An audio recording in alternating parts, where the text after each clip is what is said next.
Namaste, my name is Sahil Sharma and I am the Executive Sous Chef at JW Marriott, New Delhi, Aerocity.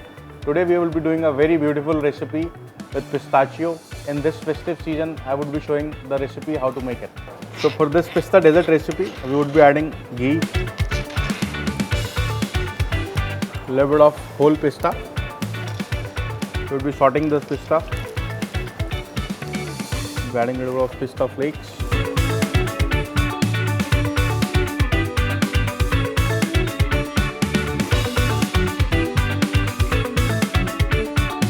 This is the pista which we sauteed the pista. This is the paste of the pistas.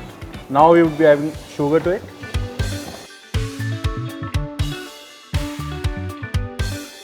Once sugar is mixed, we will cool the recipe.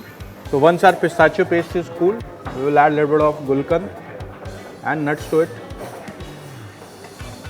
And we will garnish it with a little bit of saffron strings to give it a more richer look.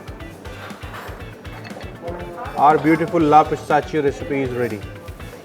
Please enjoy this beautiful recipe of La Pistachio with your loved ones on this festive season. Wishing you all a happy Diwali. Thank you.